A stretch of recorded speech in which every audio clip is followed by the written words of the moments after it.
ನಾನು ಪುಳಿಯೋಗರೆ ಮಾಡಲಿಕ್ಕೆ ಏನೇನು ತೊಗೊಂಡಿದ್ದೀನಿ ಅಂತ ಇಲ್ಲೇ ತೋರಿಸ್ತಾ ಹೋಗ್ತೀನಿ. ಒಂದು 15 ಬೇಡಿಗೆ ಮೆಣಸಿನ್ಕಾಯಿ ತೊಗೊಂಡಿದ್ದೀನಿ, ಒಂದು 5ರಿಂದ 6 ಗುಂಟೂರು ಮೆಣಸಿನ್ಕಾಯಿ, ಒಂದು ಸ್ವಲ್ಪ ಕರಿಬೇವಿನ ಸೊಪ್ಪು, ಈಗ ಒಂದು 15 ಅಷ್ಟೇ ಬ್ಯಾಡಗಿ ಮೆಣಸಿನ್ಕಾಯಿ ತೊಗೊಂಡಿದ್ದೀನಿ. ಸ್ವಲ್ಪ ಎಣ್ಣೆ ಹಾಕಿ ಇದನ್ನು ಫ್ರೈ ಮಾಡ್ಕೊಳ್ಳೋಣ. ಲೋ ಫ್ಲೇಮಲ್ಲಿ ಇಡಬೇಕು. ಒಂದು ಅರ್ಧ ಸ್ಪೂನಷ್ಟು ಆಯಿಲ್ ಹಾಕೋಣ, ಘಾಟ್ ಆಗುತ್ತೆ ಅಂತೇಳಿ.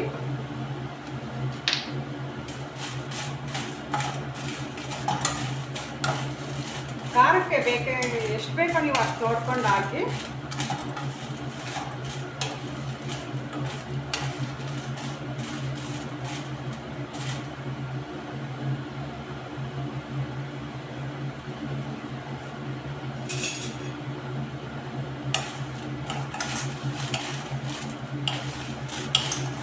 ಸೀಸ್ಬಾರ್ದು, ಸಿಮ್ಮಲ್ಲೇ ಇಟ್ಕೊಂಡು ಮಾಡಬೇಕಾಗತ್ತೆ.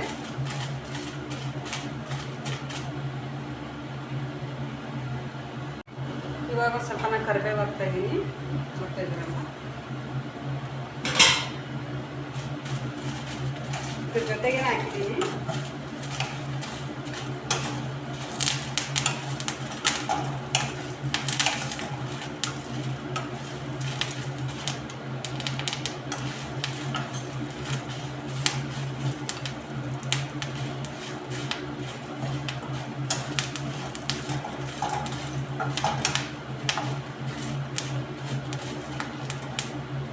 ನೋಡಿ. ಇವಾಗ ಆಗಿದೆ, ಗಮ್ ಅಂತ ಅದು ಪರಿಮಳ ಬರುತ್ತೆ ನೋಡ್ರಿ. ಎಲ್ಲ ಚೆನ್ನಾಗಿ ಈವನ್ ಆಗಿ ಫ್ರೈ ಆಗಿದ್ದಾವೆ.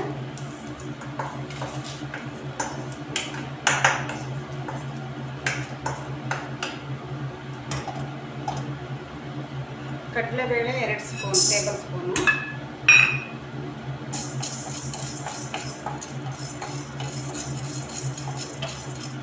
ಹಾಗೇನೆ ಉದ್ದಿನಬೇಳೆ 2 ಸ್ಪೂನು.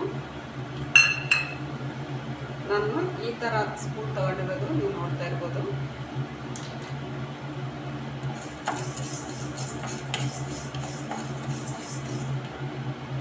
ನೋಡಿ, ಇದು ಈವನ್ನಾಗಿ ಚೆನ್ನಾಗಿ ಬೆಂದಿದೆ, ಅಲ್ಲ ಫ್ರೈ ಆಗಿದೆ. ನೋಡ್ತಾ ಇರ್ಬೋದು ಎಷ್ಟು ಚೆನ್ನಾಗಿ ಫ್ರೈ ಆಗಿದ್ದಾವೆ. ಈ ಥರ ಎಲ್ಲ ಚೆನ್ನಾಗಿ ಫ್ರೈ ಆಗಬೇಕು.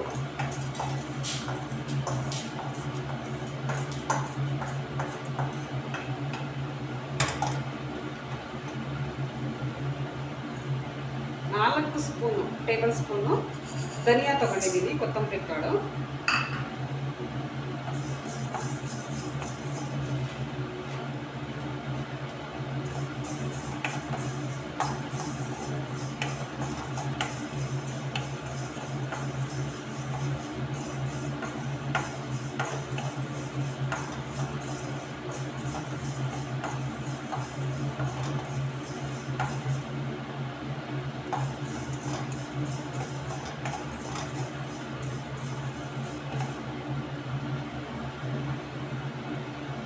ಇದಾಗಿದೆ, ಚೆನ್ನಾಗಿ ಫ್ರೈ ಆಗಿದೆ.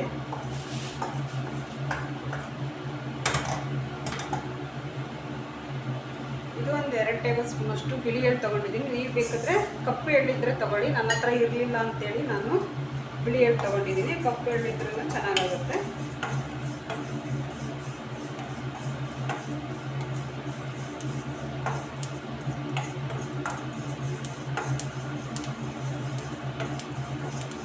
ಇರ್ಬೋದು. ಇದು ಚಟಪಟ ಸಿಡಿತಾ ಇದ್ದಾವೆ ಎಳ್ಳು. ಇದು ಆಲ್ರೆಡಿ ಆಯಿತು. ಇದನ್ನು ಸಹ ಟ್ರಾನ್ಸ್ಫರ್ ಮಾಡ್ಕೊಳ್ಳೋಣ.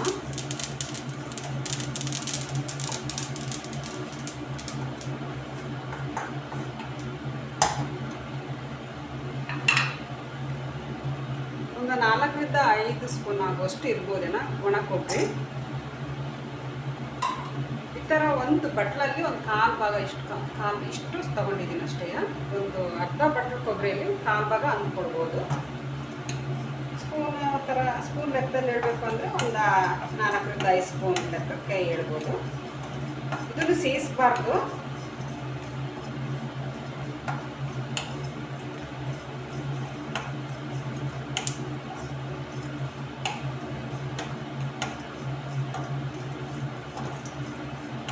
ಎಲ್ಲವನ್ನು ಚೆನ್ನಾಗಿ ಈವನ್ ಆಗಿ ನಾವು ಫ್ರೈ ಮಾಡ್ಕೊಳ್ಬೇಕು.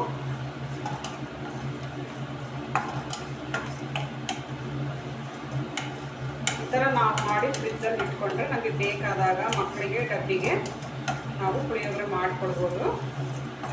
ಏನೂ ಇಲ್ಲ, ತರಕಾರಿ ಇಲ್ಲ, ಏನು ಮಾಡಲಿಕ್ಕೆ ಐಡಿಯಾ ಇಲ್ಲ ಅಂದಾಗ ಇದು ಚೆನ್ನಾಗಿರುತ್ತೆ.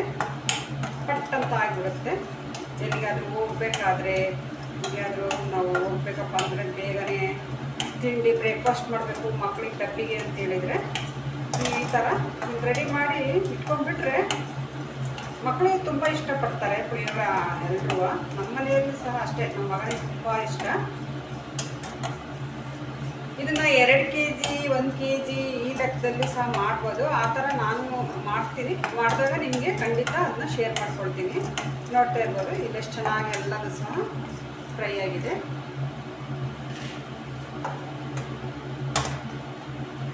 ಲಾಸ್ಟಲ್ಲಿ ನಾನು ಹುಣಸೆಹಣ್ಣು ಹಾಕ್ತಾಯಿದ್ದೀನಿ. ಒಂದು 2 ನಿಂಬೆಹಣ್ಣು ಇರ್ತಲ್ಲ ಅದ್ರ ಗಾತ್ರದಷ್ಟು ಅಂತ ಅಂದ್ಕೋಬೋದು. ಇದನ್ನು ಚೆನ್ನಾಗಿ ನಾವು ಬಿಸಿಲಲ್ಲಿ ನಾವು ಪೌಡ್ರ್ ಮಾಡಬೇಕು ಪುಳಿಯೋಗರೆ ಪೌಡ್ರ್ ಅಂದಾಗ ಇದನ್ನು ಬಿಸಿಲಲ್ಲಿ ಹಾಕಿದ್ರೆ ಇನ್ನು ತುಂಬ ಚೆನ್ನಾಗೆ ಅದು ಒಣಗಿರುತ್ತಲ್ಲ, ಇದು ಬೇಗ ಫ್ರೈ ಆಗುತ್ತೆ. ಇದು ನೀವು ಫ್ರೈ ಮಾಡ್ಕೊಂಡಾಗ ಮೆತ್ತಗಿರುತ್ತೆ. ನೀವು ಅಂದ್ಕೋಬೋದು ಏನಪ್ಪ ಮೆತ್ತಗಿದ್ದು ಮಿಕ್ಸಿಯಲ್ಲಿ ಹೇಗೆ ಇದಾಗುತ್ತೆ ಅಂತ ನೀವು ತಿಳ್ಕೊಬೋದು. ಇಲ್ಲ, ಇದು ಎಲ್ಲ ಫ್ರೈ ಆದಮೇಲೆ ತಣ್ಣಗಾಗಬೇಕು. ತಣ್ಣಗಾದ್ಮೇಲೆ ಇದು ಸಹ ಎಲ್ಲ ಡ್ರೈ ಆಗಿರ್ತದೆ. ಅದು ಮಿಕ್ಸಿಗೆ ಹಾಕಿದಾಗ ನೈಸ್ ಆಗುತ್ತೆ. ಅದ್ರ ಜೊತೆಗೆ ಆ ಪುಡಿ ಜೊತೆಗೆ ಇದು ಹಾಕಿದರೆ ನೈಸ್ ಆಗುತ್ತೆ. ಇಲ್ಲ ಅಂದರೆ ಇದನ್ನು ಸಪ್ರೇಟಾಗಿ ನೀವು ಫ್ರೈ ಮಾಡ್ಕೋಬೋದು. ನಿಮ್ಮ ಜಾರ್ ಮೇಲೆ ಡಿಪೆಂಡ್. ಜಾರ್ ಇದಾಗಲ್ಲ ಅಂದರೆ ಇದನ್ನು ತಣ್ಣಗಾದ್ಮೇಲೆ ಸಪ್ರೇಟಾಗಿ ಫ್ರೈ ಮಾಡ್ಕೊಳ್ಳಿ. ಅದರ ಒಟ್ಟಿಗೆನಾದರೂ ಹಾಕ್ಬೋದು ನೀವು, ಇಲ್ಲ ಬೇರೆ ಸಪ್ರೇಟಾಗಿ ಆದರೂ ಇದನ್ನು ಫ್ರೈ ಮಾಡ್ಕೊಳ್ಳಿ. ಈಗ ಅನಿಸುತ್ತೆ ಮೆತ್ತಗಾಗಿದೆ ಅನಿಸುತ್ತೆ. ನನಗೂ ಫಸ್ಟ್ ಟೈಮ್ ಮಾಡಿದಾಗ ಹಾಗೆ ಅನಿಸಿತ್ತು. ಆಮೇಲೆ ಗೊತ್ತಾಯಿತು ಇದು ಡ್ರೈ ಆಕತ್ತೆ ಅಂತೇಳಿ.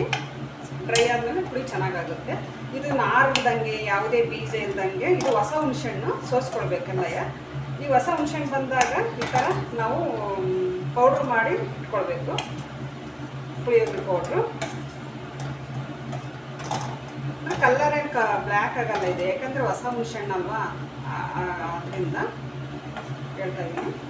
ಈ ಸೀಸನ್ನಲ್ಲೇ ನಾವು ಹೆಚ್ಚಿಗೆ ಮಾಡ್ಕೊಳ್ಬೋದು. 1 kg 2 kg ಖಂಡಿತ ನಾನು ಮಾಡ್ತೀನಿ. ಮಾಡಿ ಫ್ರಿಜ್ಜಲ್ಲಿ ಸ್ಟೋರ್ ಮಾಡ್ಕೊಳ್ತೀನಿ. ನಿಮಗೆ ಅದನ್ನು ಖಂಡಿತ ಶೇರ್ ಮಾಡ್ಕೊಳ್ತೀನಿ. ಇದು ಆಲ್ರೆಡಿ ಆಯಿತು ಅನಿಸುತ್ತೆ ನೋಡಿ, ಹೊಗೆ ಬರ್ತಾ ಇದೆ. ಅದು ಸುಡುತ್ತೆ. ಸ್ವಲ್ಪ ಜಾಸ್ತಿ ಮಾಡಿಬಿಟ್ರೆ ಸೀದೋಗ್ಬಿಡುತ್ತೆ, ಕಪ್ಪಲ್ಲ ಆಗಿಬಿಡುತ್ತೆ. ಹಾಗಾಗಿ ಇದನ್ನು ಸ್ಟವ್ ಆಫ್ ಮಾಡ್ತಾ ಇದ್ದೀನಿ. ಇಷ್ಟೇ, ಆಯ್ತು. ಇದು ಕೂಲ್ ಆಗಲಿಕ್ಕೆ ಬಿಡಬೇಕು. ನೋಡ್ತಾ ಇರ್ಬೋದು ಕರ್ಬೇವು ಸಹ ಸೌಂಡ್ ಬರ್ತಾ ಇದೆಯಲ್ಲ, ಈ ಥರ ಫ್ರೈ ಆಗಿರಬೇಕು ನೋಡಿ. ಈ ಥರ ಎಲ್ಲ ಚೆನ್ನಾಗಿ ಇದು ತಣ್ಣಗಾಗಿದೆ. ಇದನ್ನು ನಾನು ಜಾರ್ಗೆ ಹಾಕ್ಕೊಳ್ತಾ ಇದ್ದೀನಿ. ಎಲ್ಲ ಒಟ್ಟಿಗೆ ಹಾಕ್ಕೊಳ್ತಾ ಇದ್ದೀನಿ. ಹುಣಸೆಹಣ್ಣು ಒಂದು ಬಿಟ್ಟು ಹಾಕ್ಕೊಳ್ತಾ ಇದ್ದೀನಿ ನಾನು.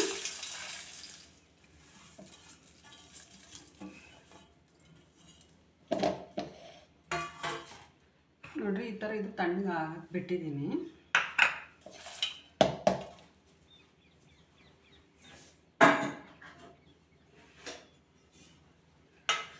ಅದೇ ಥರನೇ ನಾನಿಲ್ಲಿ ಫ್ರೈ ಮಾಡಿ ಇಟ್ಕೊಂಡಿದ್ದೀನಿ. ನೋಡ್ತಾ ಇರ್ಬೋದು ಇದನ್ನ ಹುಣಸೆಹಣ್ಣಿಂದ. ಹಾಗಾಗಿ ನಾನು ಪೌಡ್ರ್ ಹಾಕ್ಕೊಳ್ತಾ ಇದ್ದೀನಿ. ನಿಮಗೆ ಅದು ತೋರಿಸ್ಲಿಕ್ಕೆ ಮಾತ್ರ ಇದನ್ನು ನಾನು ಅಷ್ಟೇ ಫ್ರೈ ಮಾಡಿದ್ದು, ಹೇಗೆ ಫ್ರೈ ಮಾಡಬೇಕು ಅಂತ. ಹಾಗಾಗಿ ನಾನು ಇದನ್ನೇ ಒಂದು 4 ಸ್ಪೂನಷ್ಟು ನಾನು ಇದರಲ್ಲಿ ಹಾಕ್ಕೊಳ್ತಾ ಇದ್ದೀನಿ.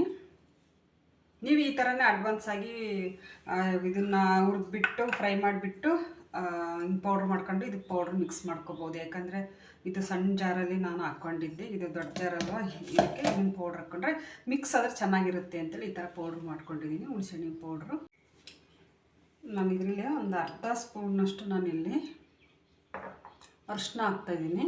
ಇದಕ್ಕೆ ಜಾರಿಗೆ ಹಾಕ್ಕೊಳ್ತಾ ಇದ್ದೀನಿ. ಅದು ಏನು ಫ್ರೈ ಮಾಡಿದ್ದೀವಲ್ಲ ಅದಕ್ಕೆ ಒಂದು ಸ್ವಲ್ಪ ಕಲ್ಲುಪ್ಪು ಹಾಕ್ಕೊಳ್ತೀನಿ ನಾನು. ನೀವು ಬೇಕಾದರೆ ಪುಡಿ ಉಪ್ಪು ಯಾವುದಾದ್ರೂ ಹಾಕ್ಕೊಳ್ಳಿ. ನಾನು ಈ ಕಲ್ಲುಪ್ಪು ಹಾಕ್ತಾಯಿದ್ದೀನಿ, ಅದರೊಳಗೆ ಹಾಕ್ತಾಯಿದ್ದೀನಿ. ಎಷ್ಟು ಬೇಕಷ್ಟು ನಮಗೆ ರುಚಿಗೆ ಎಷ್ಟು ಬೇಕಾಗುತ್ತೋ ಅಷ್ಟು ನೋಡಿ ಹಾಕ್ಕೊಳ್ಳೋಣ. ಜಾಸ್ತಿ ಹಾಕ್ಬೇಡ್ರಿ, ಮತ್ತು ನಾವು ಅನ್ನಕ್ಕೆ ಮಾಡುವಾಗ ಏನಾದರೂ ಹಾಕಿದರೆ ಅವಾಗ ಪ್ರಾಬ್ಲಮ್ ಆಗಿಬಿಡುತ್ತೆ. ಈಗ ನಿಮಗೆ ಎಷ್ಟು ಬೇಕು ನೋಡ್ಕೊಳ್ಳಿ, ನಿಮ್ಗೆ ಎಷ್ಟು ಸಾಕಾಗುತ್ತೆ ಅಷ್ಟು ಹಾಕ್ಕೊಳ್ಳಿ ಉಪ್ಪನ್ನು. ಎಷ್ಟು ಘಮ ಘಮ, ಎಷ್ಟು ಕಲರ್ ಚೆನ್ನಾಗಿ, ತುಂಬ ಚೆನ್ನಾಗಿ ಬಂದಿದೆ, ಘಮ ಘಮ ಅಂತಿದೆ. ನಾನು ಇದರಲ್ಲಿ ಅರ್ಧ ಹಾಕ್ತೀನಿ. ನಾನು ಇದಕ್ಕಿಂತ ಜಾಸ್ತಿ ತೊಗೊಂಡಿದ್ದೆ, ಏನು ಫ್ರೈ ಮಾಡಿದ್ದು ನಾನು ನಿಮಗೆ ತೋರಿಸಿದ್ನಲ್ಲ. ಹಾಗಾಗಿ ಇದರದ್ದು ಅರ್ಧ ನಾನು ಇವಾಗ ಹಾಕ್ತಾಯಿದ್ದೀನಿ.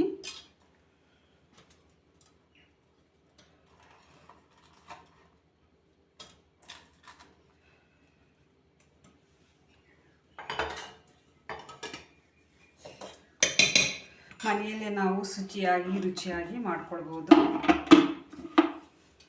ಫ್ರೀ ಟೈಮ್ನಲ್ಲಿ ಇವನು ನಾನು ಈಗ ಮಧ್ಯಾಹ್ನ ಮಾಡ್ತಾಯಿದ್ದೀನಿ. ಈ ಫ್ರೀ ಟೈಮ್ನಲ್ಲಿ ಇದನ್ನು ಮಾಡಿಕೊಂಡ್ರೆ ಆಯಿತು. ನೋಡಿ ಇದೆಷ್ಟು ಚೆನ್ನಾಗಿ ಮಿಕ್ಸ್ ಆಯಿತು. ಅದನ್ನು ಹಾಕಿದ್ನಲ್ಲ ಹುಣಸೆಹಣ್ಣಿನ ಪುಡಿನೂ ಸಹ ಎಷ್ಟು ಚೆನ್ನಾಗಿ ಮಿಕ್ಸ್ ಆಯಿತು. ನೋಡಿ ಎಷ್ಟು ಚೆನ್ನಾಗಿ ಫ್ರೈ ಆಗಿದೆ, ನೋಡ್ತಾ ಇದ್ದೀರಲ್ವ. ಇದಕ್ಕೆ ನಾನು ಲಾಸ್ಟಲ್ಲಿ 1-2 ಸ್ಪೂನಷ್ಟು ಬೆಲ್ಲ ತೊಗೊಳ್ತಾಯಿದ್ದೀನಿ, ಪುಡಿ ತೊಗೊಳ್ತೀನಿ ಆರ್ಗ್ಯಾನಿಕ್ಕು. ನೋಡ್ತಾ ಇರ್ಬೋದು ಲಾಸ್ಟಲ್ಲಿ ಹಾಕ್ತಾಯಿದ್ದೀನಿ ನಾನು. ಇದು ಆರ್ಗ್ಯಾನಿಕ್ ಬೆಲ್ಲ, ಸಾಕಿಷ್ಟು. ಈ ಬೆಲ್ಲ ಹಾಕಿ ಇನ್ನೊಂದು ಸರ್ತಿ ಮಿಕ್ಸಿ ಮಾಡ್ಕೊಳ್ತೀನಿ. ಒಂದು ಪ್ಲೇಟ್ಗೆ ಹಾಕ್ಕೊಳ್ಳೋಣ. ಈ ಪುಡಿಗೆ ನಾವು ಒಗ್ಗರಣೆ ಹಾಕೋಣ. ಶೇಂಗಾ ಬೀಜನ ಹಾಕಿ ಒಗ್ಗರಣೆ ಕೊಡೋಣ. ಒಂದು 3-4 ಸ್ಪೂನಷ್ಟು ಎಣ್ಣೆ ಹಾಕ್ಕೊಳ್ತಾಯಿದ್ದೀನಿ.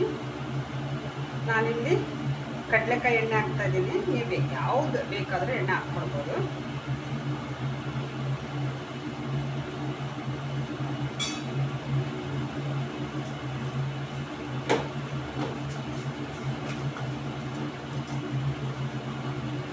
ಎಣ್ಣೆ ಬಿಸಿಯಾದ ನಂತರ 1 ಟೇಬಲ್ ಸ್ಪೂನಷ್ಟು ಸಾಸಿವೆ ಕಾಳು ಹಾಕ್ತಾಯಿದ್ದೀನಿ. ಚಟಪಟ ಆದ ನಂತರ ನನಗೆ 1 ಸ್ಪೂನು ಕಡಲೆಬೇಳೆ, 1 ಸ್ಪೂನ್ ಹೆಸರುಬೇಳೆ ಅಲ್ಲ ಉದ್ದಿನಬೇಳೆ ಹಾಕಿ 1 ಸ್ಪೂನ್ ಉದ್ದಿನಬೇಳೆ. ಇಲ್ಲಿ ಕಡಲೆಕಾಯಿ ಶೇಂಗಾ ಬೀಜ ತೊಗೊಳ್ತಾಯಿದ್ದೀನಿ. ಶೇಂಗಾ ಬೀಜ ನಿಮಗೆ ಎಷ್ಟು ಬೇಕಾ ಹಾಕಿ, ಯಾಕಂದರೆ ನಾನು ಇಲ್ಲೊಂದು ಸ್ವಲ್ಪ ಇದೆಯಲ್ಲ ಪೌಡ್ರು, ಅದಕ್ಕೆ ಇದು ಜಾಸ್ತಿನೇ ಹಾಕ್ಕೊಳ್ಬೋದು. ನಿಮಗೆ ಜಾಸ್ತಿ ಸಿಗಬೇಕಪ್ಪ ಅನ್ನೋದಲ್ಲಿ ಅಂತ ಕೆಲವರು ಇಷ್ಟಪಡ್ತಾರೆ, ಕೆಲವರು ಜಾಸ್ತಿ ಹಾಕಿ ಇಷ್ಟಪಡಲ್ಲ ಅಂತೇಳಿ ನಾನೊಂದು ಅರ್ಧ ಬಟನ್ ಅಷ್ಟೇ ತೊಗೊಂಡಿದ್ದೀನಿ. ಬ್ಯಾಡಗಿ ಮೆಣಸಿನ್ಕಾಯಿ 4-5 ಕಟ್ ಮಾಡಿ ಹಾಕ್ತಾಯಿದ್ದೀನಿ. ಫ್ರೈ ಆಗಿದೆ ಇವೆಲ್ಲ ಬೇಳೆ ಕಾಳುಗಳು. ಈಗ ಬ್ಯಾಡಗಿ ಮೆಣಸಿನ್ಕಾಯಿ ಹಾಕಿದೆ. ಹಾಗೆ ಸ್ವಲ್ಪ ಕರಿಬೇವು ಹಾಕ್ತಾಯಿದ್ದೀನಿ. ಅದಕ್ಕಿಂತ ಮುಂಚೆ ನಾನಿಲ್ಲಿ ಒಣ ಕೊಬ್ಬರಿ ಸ್ವಲ್ಪ, ಇದು ಅಷ್ಟೇ ಒಂದು 4 ಸ್ಪೂನಷ್ಟು ಇದ್ದರೆ ಆಯಿತು. ತುರ್ಕೊಂಡಿದ್ದೀನಿ ಅದನ್ನು ಸ್ವಲ್ಪ. ಆಲ್ರೆಡಿ ನಾವು ಹಾಕಿದ್ದೀವಲ್ವ ಕೊಬ್ಬರಿನ, ಇದು ಇದ್ರ ಜೊತೆ ಚೆನ್ನಾಗಿ ಫ್ರೈ ಆಗಲಿ. ಈಗ ನಾನು ಕರ್ಬೇವು ಸೊಪ್ಪು ಹಾಕ್ತಾಯಿದ್ದೀನಿ.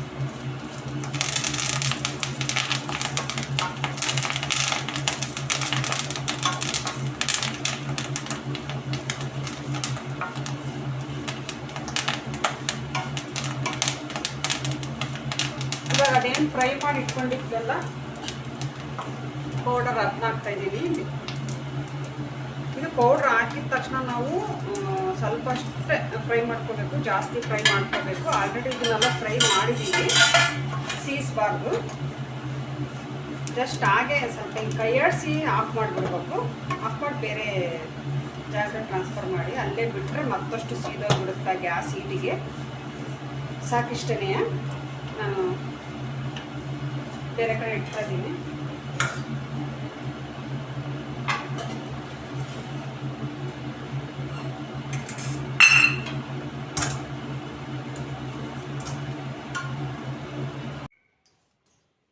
ನೋಡ್ತಾ ಇರ್ಬೋದು ಎಷ್ಟು ಚೆನ್ನಾಗಿ ಬಂದಿದೆ ಕಲ್ಲರು.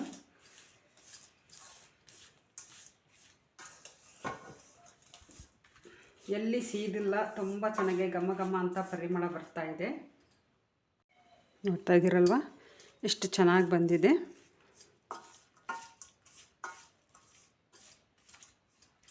ಇದನ್ನು ಒಂದು ಏರ್ಟೈಟ್ ಕಂಟೈನರ್ಗೆ ಹಾಕ್ಕೊಂಡು ಫ್ರಿಜ್ಜಲ್ಲಿ ಇಟ್ಕೊಂಡ್ರೆ ನಮಗೆ ಬೇಕಾದಾಗ ಎಲ್ಲಿಗಾರ ಅರ್ಜೆಂಟ್ ಇದ್ದಾಗ ಅನ್ನ ಇದ್ದರೆ ಮಕ್ಕಳಿಗೆ ಇದನ್ನು ಮಾಡಿಕೊಡ್ಬೋದು, ಬಾಕ್ಸಿಗೆ ಹಾಕ್ಕೊಡ್ಬೋದು. ಎಷ್ಟು ಈಸಿಯಾದ ರೆಸಿಪಿ ಅಲ್ವಾ. ಏನು ಫ್ರೈ ಮಾಡ್ಕೊಳ್ಬೇಕಲ್ಲ, ಅದೇ ಒಂದು ಸ್ವಲ್ಪ ಅನಿಸುತ್ತಷ್ಟೇ.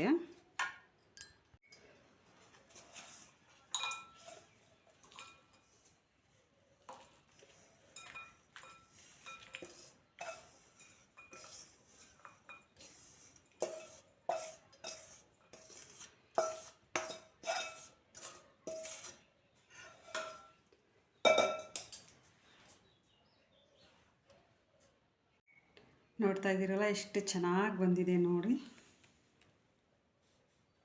ಕಲರು ಅದೆಲ್ಲ ಬ್ಯಾಡಗಿ ಮೆಣಸಿನ್ಕಾಯಿ ಕಲರ್ ತುಂಬಾ ಚೆನ್ನಾಗಿ ಬಂದಿದೆ. ಘಮ ಘಮ ಅಂತ ಪುಳಿಯೋಗರೆ ರೆಡಿ ಆಯಿತು. ಇಲ್ಲಿ ನಾನು ಅನ್ನಕ್ಕೆ ಇದನ್ನು ಪುಡಿಯೋಕ್ಕೆ ಹೇಗೆ ಕಲಿಸ್ಕೋಬೋದು, ಎಷ್ಟು ಹಾಕಬೇಕು ಅಂತ ಹೇಳ್ತಾ ಇದ್ದೀನಿ. ಒಂದು ಇಬ್ಬರಿಗೆ ಆಗೋಷ್ಟು ನಾನು ಮಾಡ್ತಾಯಿದ್ದೀನಿ. ಒಂದು 2-3 ಸ್ಪೂನ್ ಅಷ್ಟು ನಾನಿಲ್ಲಿ ಹಾಕ್ಕೊಡ್ತಾಯಿದ್ದೀನಿ, ಚಿಕ್ಕ ಸ್ಪೂನು ಅಷ್ಟೇ. ಇದರಲ್ಲಿ ನಿಮಗೆ ಜಾಸ್ತಿ ಅನಿಸುತ್ತೆ, ಆದರೆ ಕಡಿಮೆ ಬೀಳುತ್ತೆ ಇದರಲ್ಲಿ ಎಣ್ಣೆ.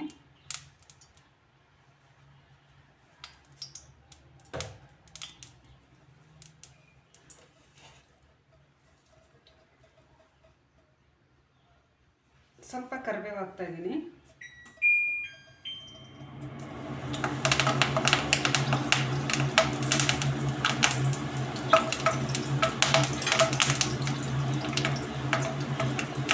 ಒಂದು 3-4 ಸ್ಪೂನ್ ಇದನ್ನು ಹಾಕ್ತಾಯಿದ್ದೀನಿ ಪೌಡರ್ ಅಷ್ಟೇ. ಒಂದು 3 ಸ್ಪೂನು 4 ಸ್ಪೂನ್, 2 ಸ್ಪೂನ್ ಇದ್ದರೆ 4, 2 ಸ್ಪೂನ್ ಅಂದರೆ ಇದನ್ನು ಆಫ್ ಮಾಡ್ತೀನಿ ನಾನು. ಇಷ್ಟೇ ಸಾಕು.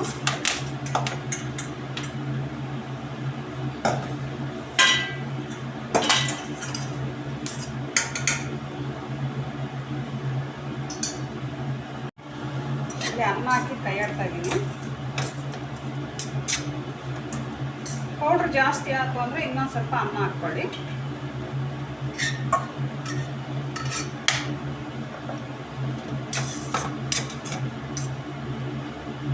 ಅನ್ನ ಉದುರುವಾಗಿರಬೇಕು. ನೋಡ್ತಾ ಇದ್ದೀರಲ್ವ, ಮನೆಯೊಳಗೆ ಮಾಡಿದ ಪುಳಿಯೋಗರೆ ರುಚಿಯಾಗಿ ಎಷ್ಟು ಚೆನ್ನಾಗಿ ಬಂದಿದೆ ಗೊತ್ತಾ. ನೋಡ್ತಾ ಇದ್ದರು. ಈ ವಿಡಿಯೋ ಇಷ್ಟ ಆದರೆ ಲೈಕ್ ಮಾಡಿ, ಶೇರ್ ಮಾಡಿ, ಕಮೆಂಟ್ ಮಾಡಿ. ಹೊಸ್ದಾಗಿ ನೋಡೋದಿದ್ದರೆ ಪ್ಲೀಸ್ ಸಬ್ಸ್ಕ್ರೈಬ್ ಮಾಡ್ಕೊಂಡು ನೋಡಿ ಅಂತ ಹೇಳ್ತಾ ಈ ವಿಡಿಯೋನ ಇಲ್ಲಿಗೆ ಮುಗಿಸ್ತಾ ಇದ್ದೀನಿ. Thank you. ವಿಡಿಯೋ ನೋಡಿದ್ದಕ್ಕಾಗಿ ಥ್ಯಾಂಕ್ ಯು.